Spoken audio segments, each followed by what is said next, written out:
Okay. Hey, I'm Robyn, and today Randy and I will be talking about a project that we were working on this winter, where we were looking at different remote sensing products in the context of beaver and wildfire. And so we called it Searching for Goldilocks because we're looking at different resolutions, spatial and temporal. And so we're going to introduce ourselves and our backgrounds, and then go into the background of what other research has been done in this area. I'm going to talk about looking at the different remote sensing products, and then Randy is going to talk about the LANDFIRE data in the same study area, and then there will be time for questions. So as I said, I'm Robyn. I'm currently working as a crew lead at Anabranch. They do process-based restoration, and I am leading a monitoring crew. I was also a member of Conservation Data Lab, which is how I know Randy. It's a group of students, young professionals, anyone who's in ecology-related fields and wants to work on skills in data science or GIS together.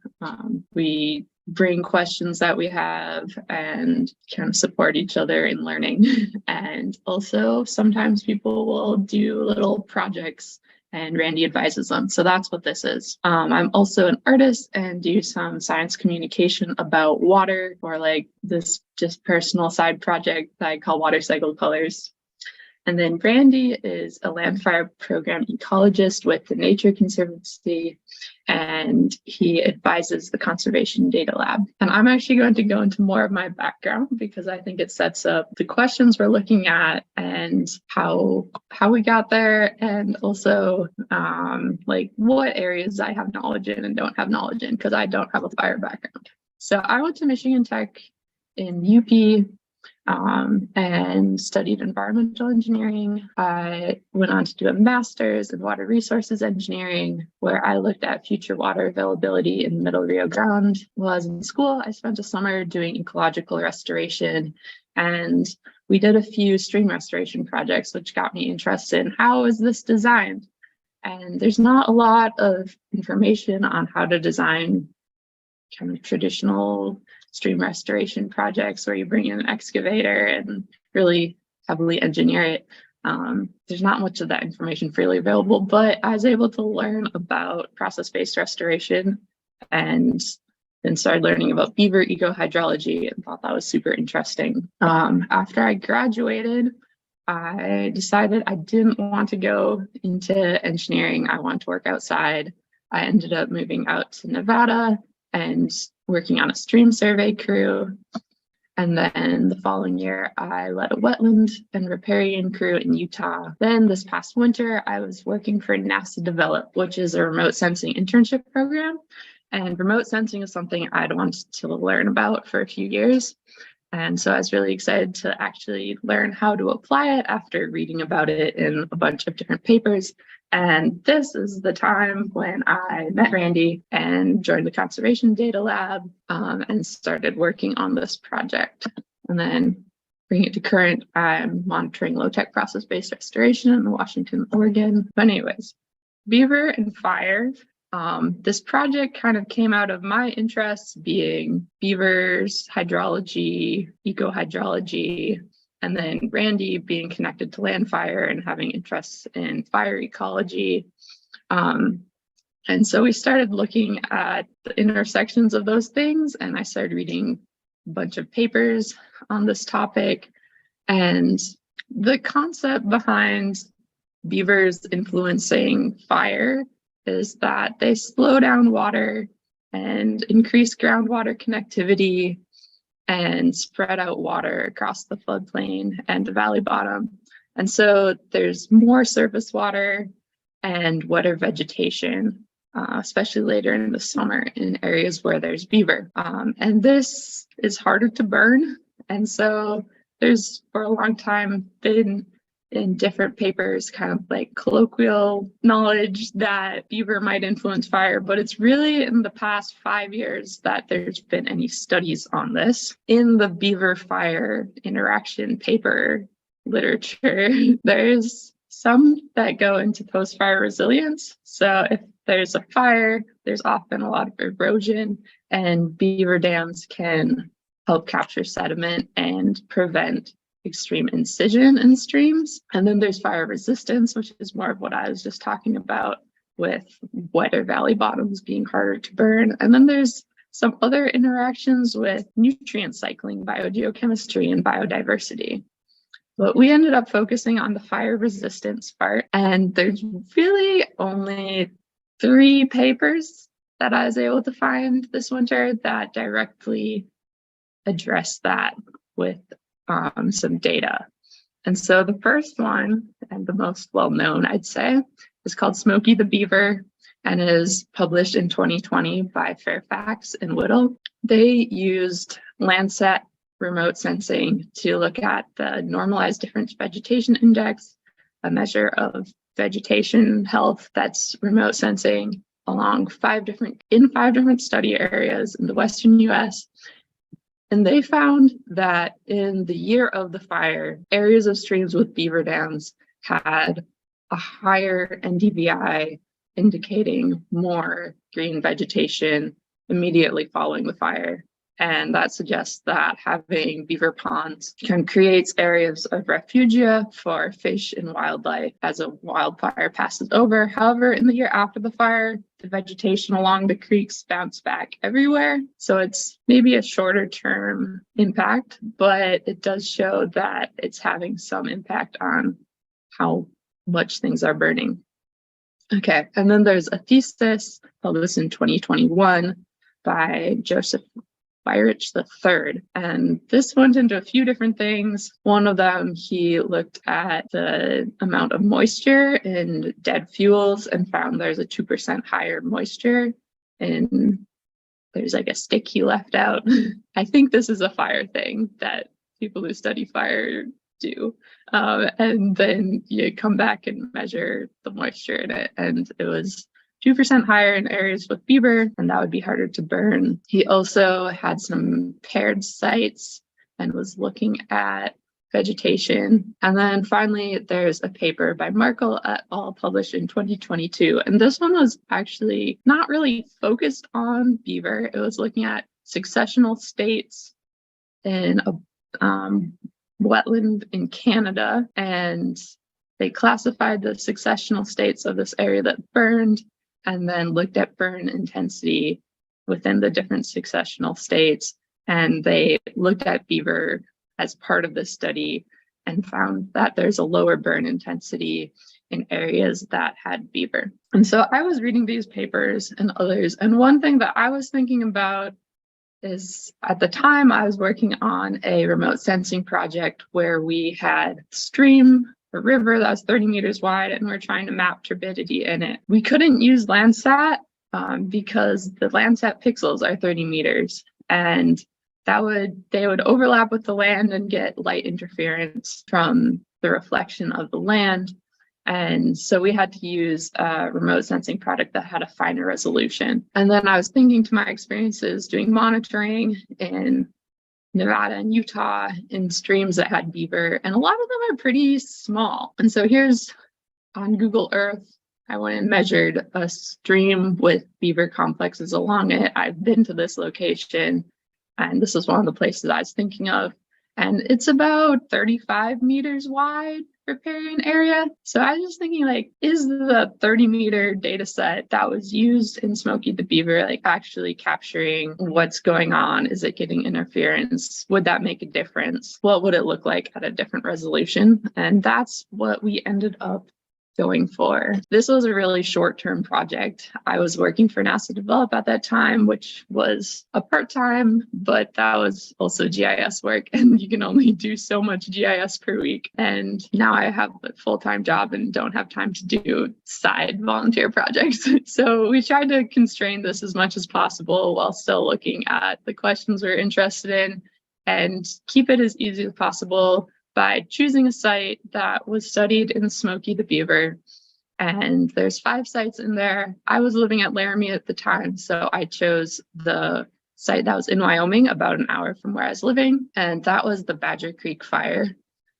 which happened in Medicine Bow Forest in 2018. Fire area was 21,000, I think, acres. And for this area, we used the points that Smoky Beaver had used for identifying where there was and was not beaver. They had made parts of their research publicly available. We love open source science.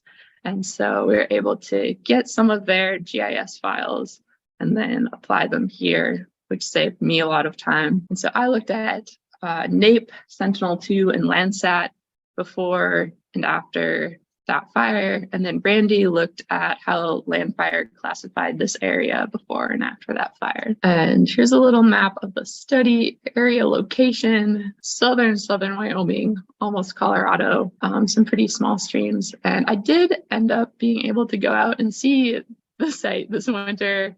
It was snowy. I didn't get to see the stream really. It was covered, but I did get to see some burnt trees and get an idea of the topography and about how much of it burned. Okay, so a little aside, the tool we were using, remote sensing, refers to data from a whole bunch of sensors that are basically taking pictures of things from far away. This could be drones, this could be aircraft with a camera on it, this could be satellite mounted sensors. And so you have your energy source, which in this case is the sun. And there's all the wavelengths of light shining at the Earth and reflecting off in different amounts based on the properties of the Earth. And so then there's a sensor that is recording different sections of wavelength, which are referred to as bands. And so red, green, blue are bands that are commonly recorded because that's what you need to make an image that we see in true color, because that's what our eyes capture. And so the reflectance in different places in the ground is recorded in a grid that can then be displayed as images, or you can do math with them to learn different things about what's going on the ground. And so the three data products that I use that were freely available is NAIP, which is a USDA product that is an orthophotography. So that's pictures taken off of planes. And this has a really high resolution, which is super cool.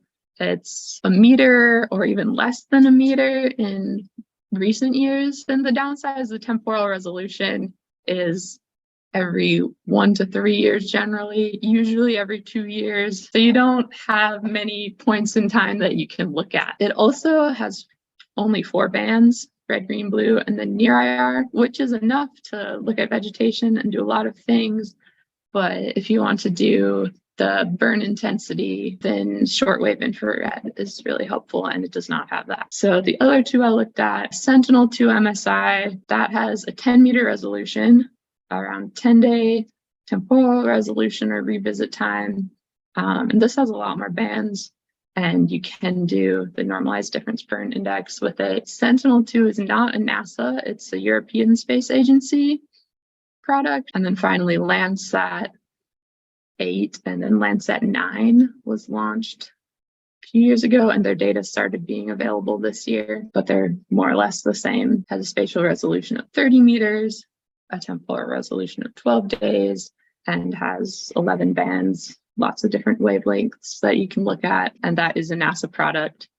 And that is the reason that LANDFIRE has land in it, I believe, because it's based on Landsat. Okay, so I got all these data products for 2017, 2018, 2019, as much as they're available, as close to the same time as year as possible, and then calculated the NDVI, or the normalized difference vegetation index, for each one. You can see the finer resolution going into less and less resolution. I didn't put a key on here, but the triangles are where there's beaver activity and the circles are not beaver activity, and those are also hard to see. But I also wanted the vegetation to be green because that just makes sense. Okay, and so on the far left is pre-fire, the middle is the year of the fire, like immediately after the fire, and then the right is right the year after the fire, so it's had some time to recover. I was actually pretty impressed with how much Landsat you were seeing the same trends, even for small areas of the stream. It was pretty good. You can definitely see more in the finer resolution, and especially with NAIP, you can see standing water if you look really close. That shows up as like a really dark brown. Do I have pointing ability? I don't know if you can see me pointing, but in there you can see beaver ponds. And so I guess what else do I have? Here you can zoom in even more and you can see it better. I did like a change in NDVI from the year after the fire and the year before the fire. NAIP did not have the year of the fire because the temporal resolution was every 2 years. And it was interesting because there's some areas that looked at first glance like the NDVI had increased a lot after the fire, but then I was looking harder and it seemed like it was actually the areas that are really dark green is a shadow situation where the shadows are in a different place with the image taken before the fire and after the fire.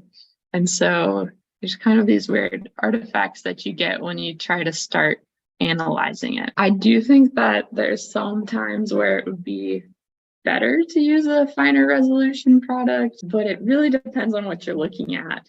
I think with a finer resolution such as NAIP, you could look at classifying vegetation and delineating beaver areas better, but there's also less consistency in the reflectance between different dates that the imagery is taken.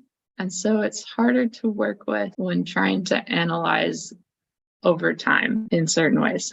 I would have really liked to look at different sites, but I did not have time.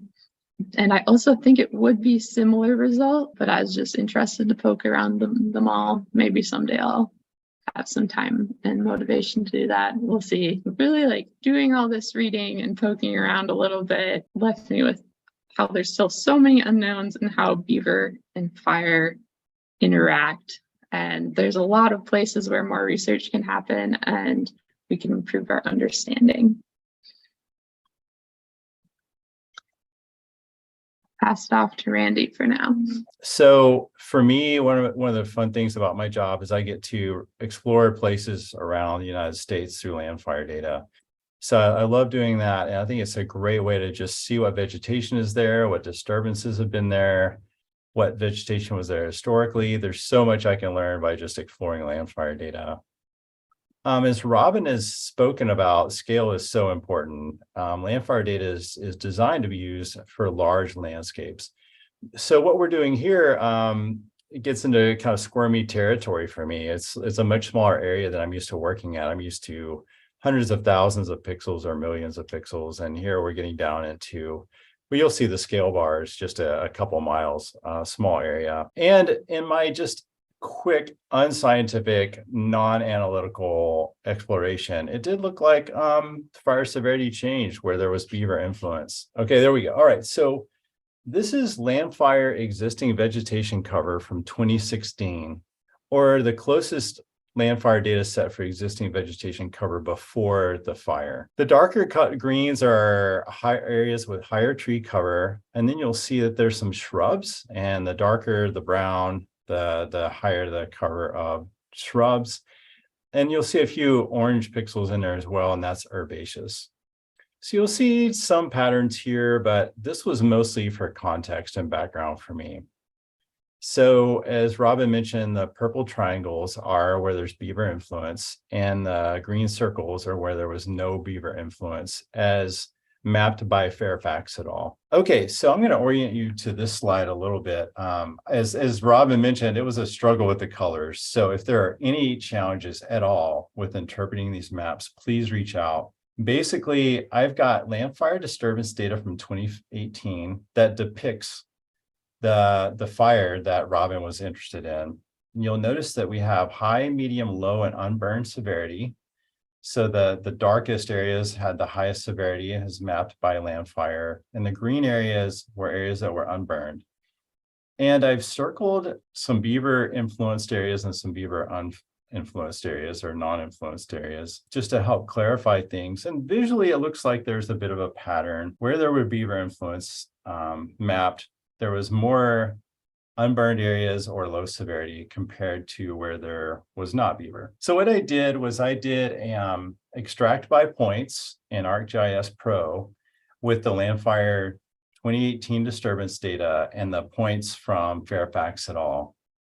So you see a bit of a pattern here. Again, this is not statistical. I didn't do any like robust analysis, but looking at those points that I showed across, well, for that the map I showed you previously and across all the rivers, the 3 rivers that Robyn had data for, you know, it looks like there's more unburned and low severity fire where there was beaver influence and more medium and high severity fire where there was not beaver influence. And this is looking at LANDFIRE existing vegetation cover in 2020, so 2 years after the fire. And as I noted in the title, there's much more herbaceous cover, so much more orange, a little bit of shrub in the brown, and a few trees. And you kind of see the pattern that we're maybe this is confirmation bias, but to me, it does look like there's more tree cover where there were beaver, which might be a bit ironic, right? Because beavers usually take trees, but anyways, and more herbaceous where there was not beaver influence. So using LANDFIRE data, I was able to, on my desktop, just play around and explore and learn about this area and these rivers. And the same patterns I'm showing here were corroborated or similar with the other 2 rivers. That is, LANDFIRE data changed, the vegetation data changed after the fire, that is, and that where you had beaver influence, there were more trees after the fire. With that, we've got a couple more text slides. I'll just pick out the high points on. So if you would, Robyn, next slide. And so this really piqued our interest. As Robyn said, she was volunteering and we had a lot of fun collaborating. And I really appreciate your work on this, Robyn. I really learned a lot. But it made us want to model fire spread in Omniscape or some other software with and without beaver influence. And we could even just model beaver influence based on literature and what we've learned so far. As I mentioned, there was no analysis here on my part, and I would definitely like to do more of that, such as looking at some landscape metrics. I like using R, and this seems like a good excuse for me to learn the landscape metrics package in R with these data. Robyn's more in Python. I'm sure she could do the same thing and look at patch size, heterogeneity around the beaver areas and away from beaver influence. Then, you know, I'm always thinking about from the LANDFIRE perspective, does LANDFIRE capture changes from fire, beaver, other disturbances? And it looks like we did. I did not compare that. I haven't been on the ground there and did not take the time to look at other data sets, but looking at Robyn's data, it seems like the patterns kind of held up. I use LANDFIRE data here to scale an area much smaller than we would recommend. And I learned finally that, you know, we titled this Goldilocks because it seemed like the 10 meter was almost the best. The 1 meter NAIP introduced some artifacts. The 30 meter might be too big for some areas, but there's a lot more papers looking at beaver and fire and some using LANDFIRE data as well. So I point to another one in the notes here that use LANDFIRE data for assessing restoration potential for beaver. All right, then one more slide, then we'll turn it over to questions. Catherine asked, have you looked at beaver dam analogs and whether those show the same signal, WRT, fire severity, or vegetation cover changes? Robyn, do you want to give us the 30-second elevator pitch about what beaver dam analog is and then answer? Beaver dam analog is basically a human-made beaver dam to jumpstart the restoration process. A lot of the time, if beaver have been removed from an area for a while, floodplain disconnection to groundwater, and it's not the same vegetation that can support beaver. So beaver dam analogs kind of like start to remake a beaver environment that hopefully beaver will come in and maintain. We did not look at anything with beaver dam analogs. This was super limited, and I haven't seen anything when I was searching through the literature that addressed vegetation change or fire with beaver dam analogs, but I would be very interested for there to be more research there. While vegetation is a key part of this, did you look at any of the downstream effects relative to changes in stream channel bed without beaver? Ultimately, the greater effects of beaver are tied to stream quality and health. We did not. There might be one paper or thesis that I read that went into this. Were all the beaver locations ground truthed? I don't think so. The beaver locations we used came from Fairfax and Little's Smokey the Beaver paper. And I think that they identified beaver locations using Google Earth and just zoomed in. She has a team that will contract out and do that, or like some people in the lab that do that for organizations or agencies that want locations of beaver dams. So I think whoever was doing it was probably really practiced at identifying what is and isn't beaver and probably had ground truth in other places, but I doubt that this actual location was ground truth. Yeah, I just am curious if you guys used the BRAT model at all or looked at it to kind of predict where you would find beaver dams. I looked into it for when I was like starting out this project. That was something I was kind of interested in learning how to use and considered doing a project in that, and then decided it was too big for me to do in the time I had. I've read different papers that go into BRAT, kind of ground truthing it. There's also an interesting one, I think, that looking at like LANDFIRE vegetation, and then looking at LANDFIRE vegetation in northern Colorado, and then using BRAT and then ground truthing. Have you read that one or aware of that one? Is this what is cited here? I think so. Okay. And I think would kind of get at what you're asking about. Yeah, I'm in Missoula.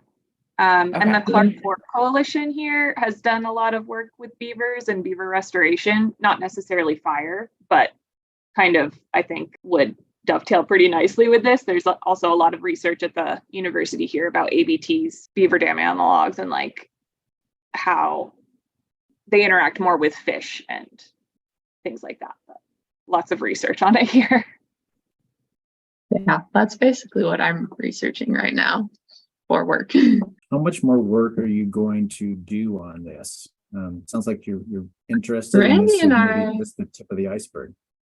Yeah, on one hand, it's the tip of the iceberg, but also this is kind of just like a free time passion project without funding. So it was fun to work with Randy and to like explore stuff that I was really interested in. But right now, I do not have the free time for it. We're planning to stop the project now. And I don't know. I'm sure I will be in the beaver and process-based restoration world as much as I can the next 2 years, but I don't know exactly what that will look like and if I'll get into fire. Couple notes on the Anybody? chat. I did, Heather, thanks for the mention of BRAT, the Beaver Restoration Area Tool, assessment tool for folks that haven't explored that. That's kind of a fun concept. So anyways, and Heather, thanks for your comment about that.